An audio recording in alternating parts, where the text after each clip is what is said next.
Good morning, students. Good morning to all. Last day we have studied about the types of banks. So today, just we will go to the next concept, the functions of commercial banks.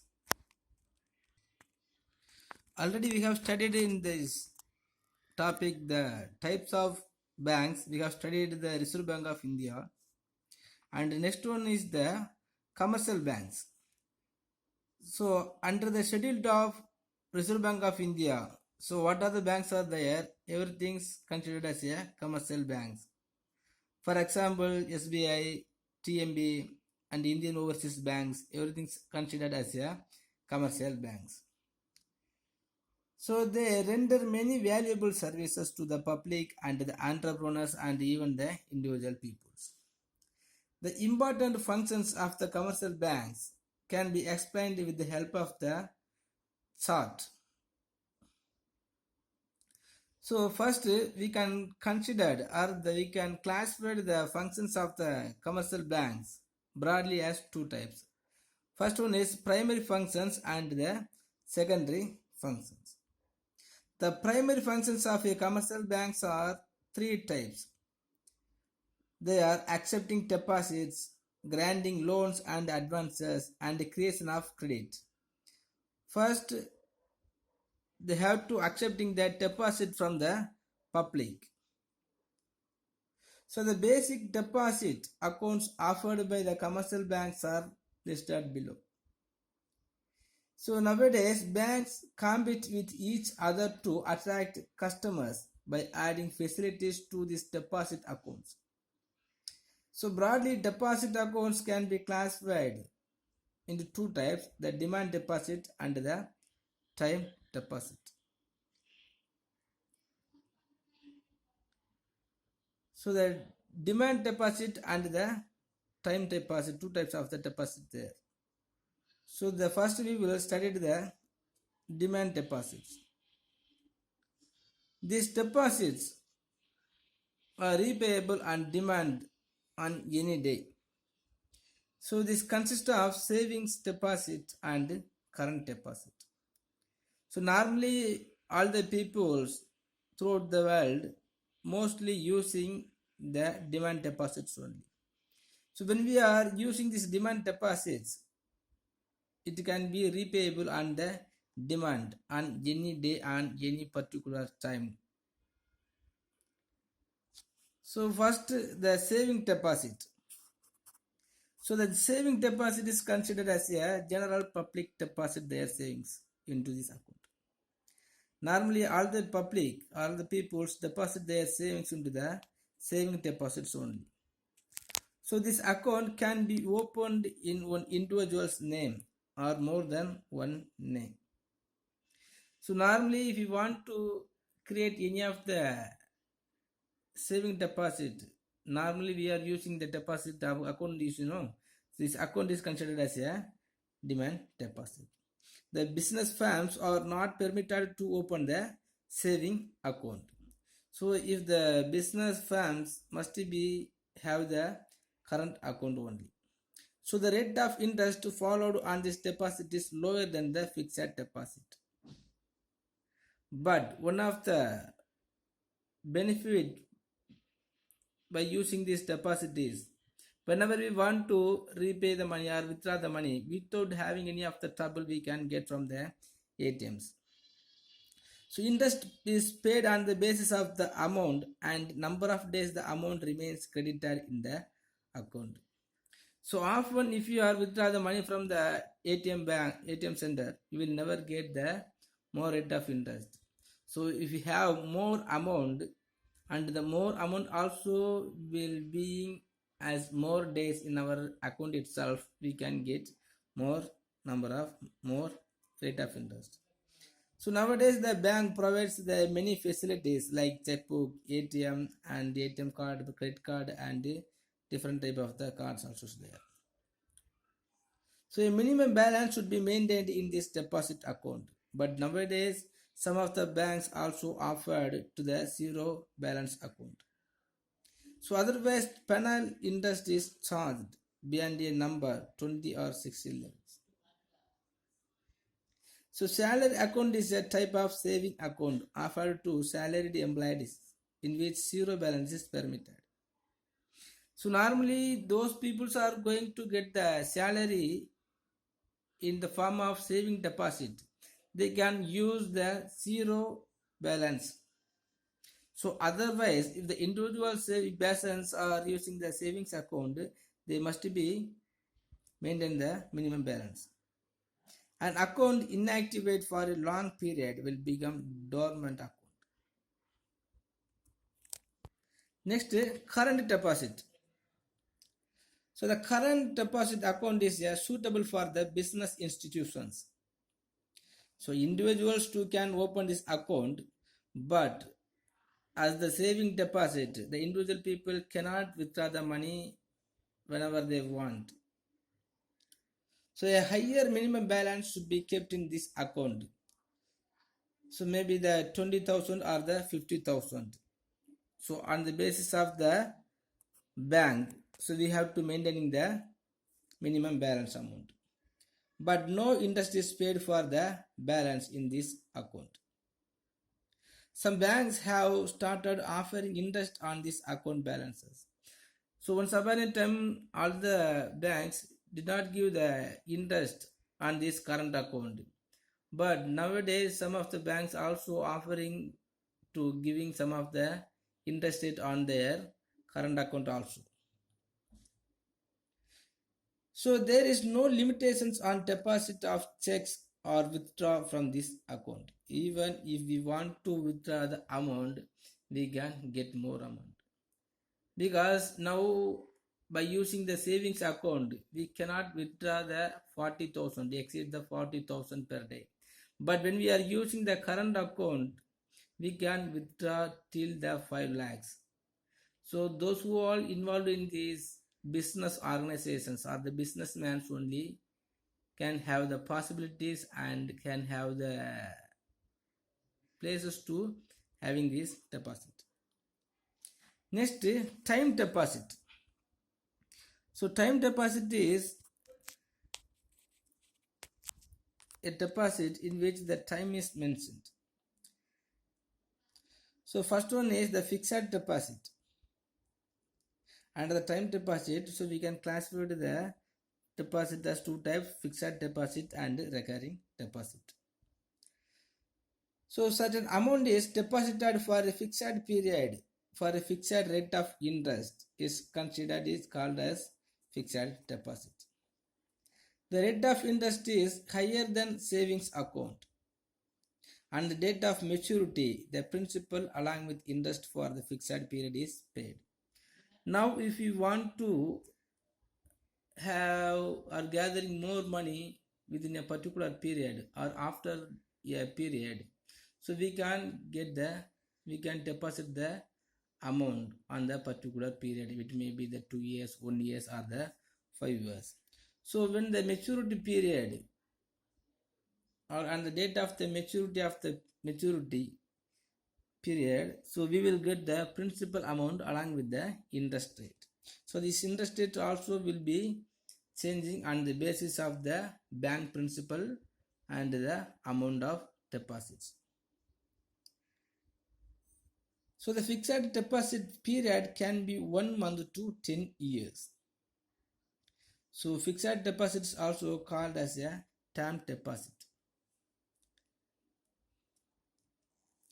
Next, granting loans and advances. Granting loans and advances is also one of the primary functions of the banks. So the second primary functions of a commercial banks is lending money in order to earn interest income. So one of the way to earning the profit for the banking sector is providing the loans and advances. So banks provide specific sum as loans which are repayable along with interest. So demand loans should be repaid whenever demanded. So term loans can be repaid after the agreed period. So normally if you want to get the saving loans means or the demand loans, so we can get back to the bank. So whenever we want and we will ready. So advances or credit facilities provide for a short period to business community, but both terms are used interchangeably. So even the individual peoples or the businessmen also can have the power or rights or possibilities to providing the or borrowing the money from the commercial banks. So in whichever method or in whichever way the commercial banks are providing the advances means, first one is on the way of overdraft. So it is a credit facility extended mostly to the current account holding business community customers. So it is an arrangement reached between the bankers and the credit worthy customers. Such customers are allowed to overdraw up to a certain amount, usually for 3 months period. It may be extended for further periods only on the withdrawn amount of the credit interest is charged and not on the maximum limit allowed. So normally we have the current deposit holders. So we can withdraw the extra amount than our holded or deposited amount in the bank. So normally the businessmen will going to have the dealing with the others or the third persons. So when they are going to make the dealing, he will have some of the extra need to having the amount. So in that time, without or with some providing debentures, he will get some overdraft. So it is an unsecured credit. The secured overdraft against the security of financial instrument is also provided by some banks. Next, cash credit. So cash credit is a secured credit facilities given mostly to business institutions. Stock in hand, raw materials, other tangible assets, etc. are provided as collateral. If any of the poor entrepreneur or if any of the entrepreneur who has the beginner, for them the commercial banks will help to by providing the raw materials or some of the assets and some stock in hands. A certain sum is allowed as credit for a short period. The interest is payable on the actual month withdrawn or not on the entire credit facility. Next is discounting of bills. The business customers approach banks to discount the commercial bills of exchanges and provide money. It is a short-term credit instrument. The banks deduct the discount for the period mentioned in the bills and release the balance amount to the traders. So discount the bills mean if we have some of the worthy debentures and shares issued by any of the companies, so we can give to the bank as a collateral and we can borrow the money on the name of bills and exchange. Next, loans. So different type of the loans also provided by the commercial banks nowadays. The short-term and medium-term loans are provided by the commercial banks against eligible collateral to business concerns. It is a definite sum of money lent for a definite period. So it is repayable in one lump sum or an installments. So if you want to borrow the loans from the banks, we have to submit some of the securities or some of the bonds which has more eligibilities or more worthiness. So and what are the types of loans are provided by the commercial banks mean? First one is housing loans. We all know very well about the housing loans. Taking the title deeds of the house as collateral security based on the monthly income on the borrowing customers. So if any of the persons are earning the income on the basis of monthly wise, he will have more chances to getting the housing loans. So mostly the private organizations peoples and the government sectors peoples will have more power or more chances to borrowing the loans from the banks. So we can repay the money in the form of EMI. So this is a boon to the middle class salaried employees who cannot afford to pay the full price of a house in a lump sum. So after providing the housing loans by the commercial banks only, many of the middle class people are constructing their own houses. Next, consumers loan. So consumer durables like refrigerator, air conditioner, flat, washing machines, televisions, etc. can be purchased by the customers with consumers loans from banks. So normally if you want to purchasing any of the comfortables or the luxury goods, we can get the loans from the banks. So if you want to purchasing the car, refrigerator, laptop and washing machines, so we can get the loans from the banks. Otherwise we can purchasing the commodities from the traders, but instead of the traders, the bank will be paid up. Next, vehicle loans. This is also a type of the facilities provided by the commercial banks. If you want to purchase the vehicles, so many of the companies and the banks also make the facilities. Next, education loan. So the loan is provided by the banks to students for studying undergraduate, postgraduate or professional courses. So the loan may be received in installment to pay the educational fees every year. So after completion of the course, 1 year is allowed for the student to get employed. So even after getting the employment or job opportunity only, we can have the responsibility to repay the money in the education loan. So afterwards, the student should repay the loan with interest for the entire period. So interest is also charged from the date of first installment of loan amount payment. Next is jewels loan. So customers pledge their gold jewels and obtain loans from banks. The margin requirement is fixed by the Reserve Bank of India. So the commercial bank also will be increase or decrease the margin level. So interest should be paid every month. So otherwise interest on interest is charged. So within 12 months the customers can redeem or else can repledge. Next, creation of credit is also one of the primary functions of commercial banks. So apart from the currency, money issued by the Reserve Bank of India, the credit money in the circulation created by the commercial banks influence.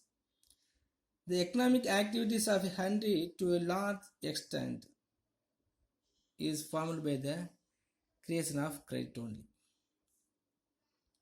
The credit money of commercial banks is far greater in volume than the currency money.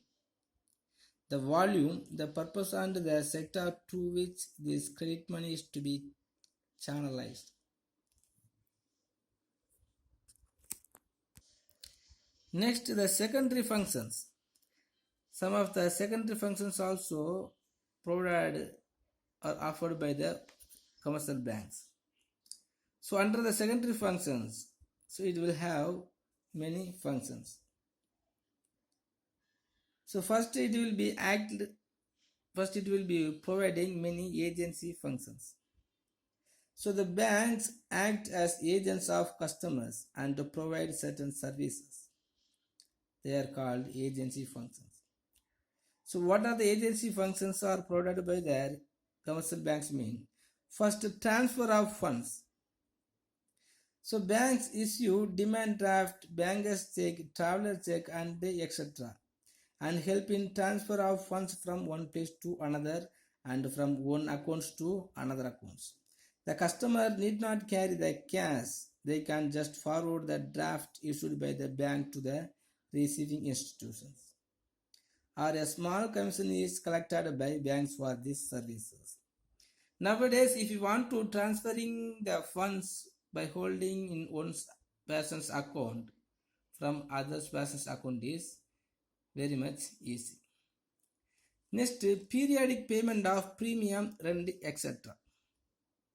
So after instruction from the customers, the banks undertake the monthly payment of insurance premium, rent, telephone bill, etc. from the accounts of the customers.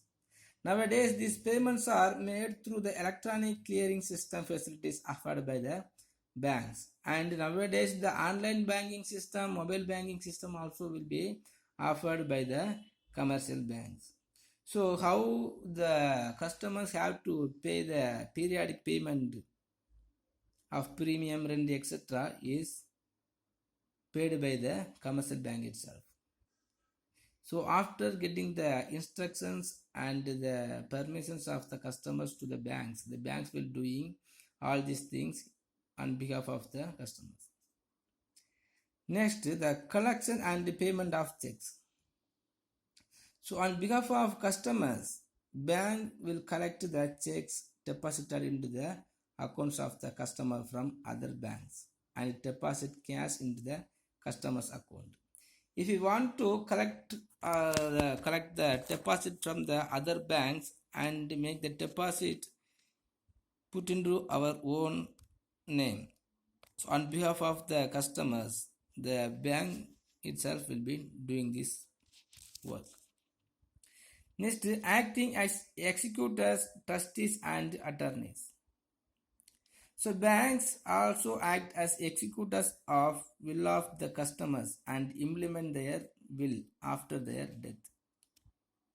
So if any of the persons want to change their nominee names or trustee of the banks, so on behalf of the customers, the bank will be act like a executors. Next, conduct share market transaction. So a demat account should be opened with a depository participant, and that demat account should be linked with the saving bank account by the customers. Then the customers can ask the bank to conduct the online purchase or sale of securities on behalf of him. If any of the individual persons are involving in this share market, if you want to transferring the share market share or purchase or selling, so the bank will be do everything on behalf of the customers. Next, preparation of income tax return. So banks prepare the annual income tax return on behalf of the customers and provide income tax related the advice to them. So those people are the responsibility to paying the income tax on behalf of them.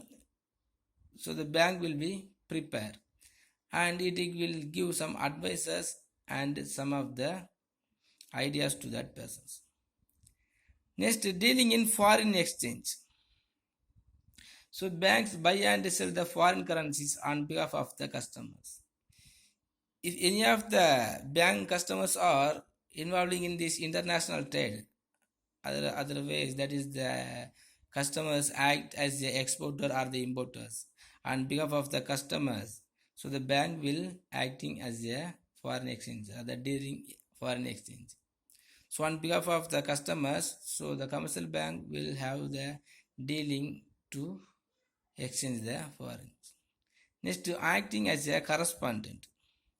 So banks also act as a correspondent of customers and receives travel ticket, passports, etc. So if you want to purchase or if you want to arrange or receive any of the travel ticket or passports, the bank also will be doing everything instead of the customers. Okay students, I think it's enough. So today we have studied the primary functions and the secondary functions of the commercial banks. So if you have any doubt, please ask me, and just you take the primary functions or the agency functions of the commercial banks as your study portions. Thank you.